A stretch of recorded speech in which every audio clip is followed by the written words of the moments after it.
Some of us, we can shout, like shout for Africa. You yell,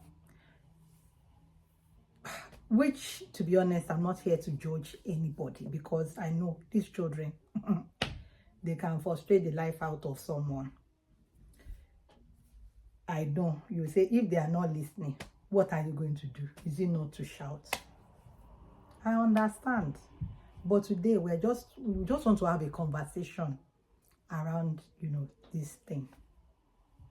Some people will say, if we don't spank, if we don't shout, how do we get them to listen? How do we get them to cooperate? How do we get them to do what we've asked them to do?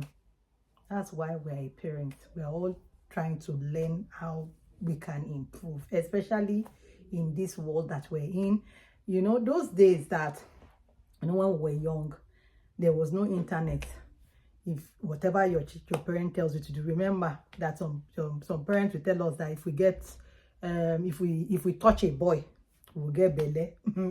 if you are in that WhatsApp group, leave it in the comments. Like your parents told you, if a man touches you like this, if a boy touches you, well, pregnancy will just catch you and it will, hey, pregnancy. But the day you knew that, be like that.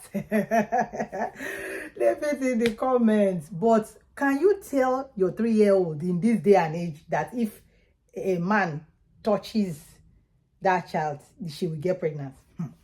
Your 3-year-old will tell you it's impossible.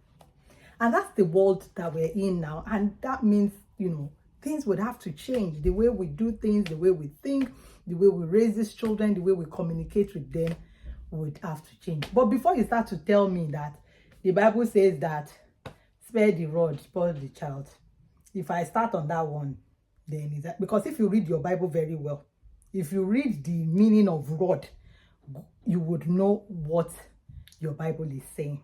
Because rod is an act of, discipline, an act of correction.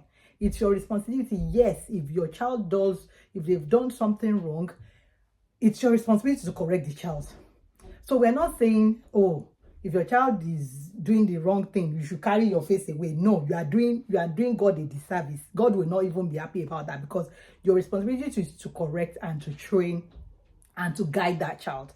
So if you are not correcting that child, not with physical rod, because if we are now coming with every physical thing, with what the Bible is saying, all these things, I don't even want to go into that today. So let's focus on our focus of why we're here. I'm just saying, if we want to learn, be open, let us open our mind at this moment to say, okay, rod, we take rod as, correction. Because if you do not correct your child, then you are spoiling the child, you are destroying the child, because the child is not going to learn to do the right things.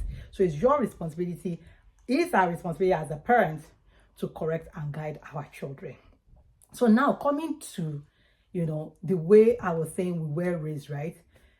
There was no internet. It's whatever they tell us we believe.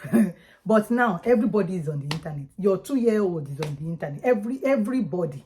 So anything you say that it is a lie, your children, they know about it. They might not know when they are young, but when they are getting to 5 and 6 and they are seeing that, mommy, daddy, this is a lie from the pit of hell. You don't need to lie to correct us. You don't need to lie to teach us. That is why we have to do something right. We have to raise our children as regards world, with world standard. So how do I raise my children that when my child is in Canada, is in US, is in China, they understand, they get it. It's not like I'm lying. And that is why we need to start to think about alternative ways to having to always nag and yell and spank, these children. So my job today is just to, for us to start to think about it as to what are the effects, of this so-called spanking and yelling. Does it work? Does it not work? Please, if spanking and yelling works for you, please put it also in the comment section. We are here to hear from each other and learn. Like, when you spank this child, the child will never repeat it again. Like, never again. When you have yelled and shouted, that child will never repeat it again. Like, it's auto-correct once and for all. Share it in the comment section, right? So I just want you to let us understand the effects, especially in the world that we're in, to be able to have children that, because everybody's going through a lot. The children are going through a lot. They don't have anybody to talk to. You can see that even suicide rate is going up, even in young children, in young children, young adults as well, because they don't have anybody to talk to. Because if you can talk to someone, you will talk to the person, you will seek help. But many people think that even their own parents, even their families, will judge them. They are judgmental, right? So how do we prevent this? How do we go from a place of understanding to say, we are opening ourselves up for our children to be able to, reach out to us without thinking, oh, all they will do is shout at me, yell at me, or spank me, or slap me, or insult me, and everything, rather than, okay, if I go to my parents, they would understand and they would support me from a place, of understanding. So why do we have to start to think about, alternative ways? That's why I'm here. I'm not here to judge you. If you think spanking is working for you, good for you. If you think yelling is working, is good. So, but in some places that we're in, spanking is, not encouraged. So do we now say because spanking is not encouraged, we'll be looking at the children doing the wrong things? No, there are better ways that we can, help and teach and correct our children. But I'm just here to let you see the effects of what you're doing. If you still think, oh, so far I will spank, because some people say I spank, I yell, and I will correct my child at the end of the day and explain that this is why I spanked you. That's why I said everybody to his or her own, whatever you believe in. I'm not here to convert anybody, to be honest. Whatever works for you, so far is working for you, please keep at it, right? Keep at it. If it's not working for you, then start to think, okay, what can I do that would make it work, for me? So the effect, so as a psychologist, as a child psychologist, I'm just here to share from the effects on children with you to say, okay, how do we, improve, right, on this? So number one is that when you spank or yell, at your children, it teaches them that when they are also upset, it is okay for them to also do the same. If you have children that they shout at themselves, or they beat or spank each other, like, you did me wrong, you upset me, I'm so angry with you, you did this to me. They want to leave it in the comment section if you agree with me that it's true. That's why, my kids, they're always wanting to fight each other. That's why they're always shouting at each other, screaming at each other. Maybe it's what I'm also, maybe because I do the same. Let's be vulnerable here and leave it in the comment that it's true. It's true, these children do that. Okay. Noted. Noted. Leave it in the comment that it's true. No wonder my child, when I speak to mom like that, it's so true that I see myself in these children. The way I scream, I'm seeing my daughter doing the same thing to the brother, or to the sibling, or to themselves. I see that is the way I actually respond. That's the same way these children are. And and that's why in the world that we're in today, you see a lot of people are angry. When they're angry, they want to fight people, they want to just abuse and insult people, because that was how many of us were raised, to think, oh, all we need to do is shout or beat people, because that's how we saw it. They will beat us if we are not listening. So if you are not listening, I beat you too.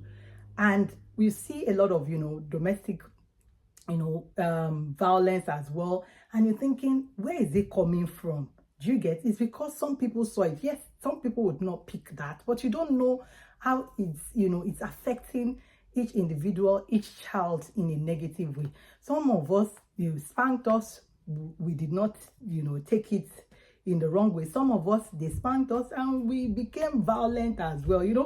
It can come off on everybody's personality is so different, but you don't know how it's going to come off, or how your child is going to turn out to be. And that's why you have to think about it, that I do not want my child to think it's okay to beat other people, or it's okay to just be shouting up and down the whole place when you're angry. Women, you just be screaming to your partner, say, you see me, what rubbish, get on day, you want me. excuse my Yoruba, excuse my Yoruba man. I'm a Yoruba woman, so I'm just saying, you know what? Is it me? Why would you do this? What rubbish? That. Don't try that. So it's me, you know, all that drama. Whereas you can just, you know, communicate that you are upset, right? So it teaches the children that, you know, when you are upset, that is how to respond. That is what it teaches children when you are still having to spank or yell to get them to listen to you or to get them to do what you want them to do when you are angry with them. And the next one is it puts fear in kids. So many of us grew up like, and you know that now many of us cannot even express ourselves in places because we're just scared that, oh, maybe we're doing something wrong. Maybe, you know, that thing is in, you know, is already that people would have to go to, you know, for therapy to be able to overcome such fear, to be able to, you know, go in for courses to build their self-confidence and self-esteem. Because there's nobody that you are always, you know, that you spank constantly, every small thing, bath, everything, slap, everything. Because spanking is not only when you bring out rod or whatever it is, even slap, you know. The child is even thinking, I don't know what I'm going to do that will deserve this slap or this, you know, rod or this slippers or this broom or whatever it is. So it puts fear into your children. And when there is fear, they would not be free to be able to, you know, talk to you. If they're going through anything, they will not be able to they will not be able to open up to you. And we know that the challenges of the digital age that we're in requires for our children to open up to us because there's a lot happening and they not need someone to talk to. If your child is not talking to you, they are talking to somebody else. So the question is, who are they talking to? Is the person actually supporting them? Is this person actually giving them the right advice, the right putting them in the right direction? Most likely the person is not. And many times you ask yourself, you know, when, you know, I've seen, you know, a lot of women that I've spoken to that they would not say what, you know, at least I will speak for women, I don't know men, at least I support, you know, women to say, you know, this was what I went through. I could not talk to my parents. I could not tell them. And by the time they are older and they're telling their moms about it or their parents, and the parents are like, well, why didn't you tell us about it? Why didn't you talk to us that you were going through this? And this is like traumas that you would now have to deal with. Whereas it could have been prevented if they're not fearful of their parents. Because many times kids, it's not like they don't want to open up to you, but they don't know what will upset you. They don't know what will deserve a slap. They don't know what would make you unhappy or sad. So what they will just do is, well, let me just respect myself because I don't know how, you know, how mommy is going to take this. You know, I don't know how daddy is going to take it. Maybe you just be screaming and shouting on top of his voice, you know, raising his voice to say, what rubbish, is this my child that is doing like this, you know? So please, that is another side effect of when you're constantly having to rely on spanking, hitting your children, slapping them. Because some of you say you are not spanking, but any small thing, you slap the child. Any small thing, bass on the child, right? So you want your children, you don't want to raise children out of fear. And that's what you would think about. Many things that we were not able to do as children, we are now doing it as adults. And you'll be saying, and they trained you not to do this. But you are doing exactly the same thing. Some of you, they trained you to keep tidy room. You are now older, you are not tidy. Because maybe they told you if you don't tidy up, you would, you know, this is your punishment and everything. So you were not actually really taught to, you know, why you need to tidy up, why you need to do certain things. But because of fear of, you know, spanking or fear of slap or this fear of punishment, you just do it. When you are older, you will now be a liability to another person. Please, let's put that in mind as well.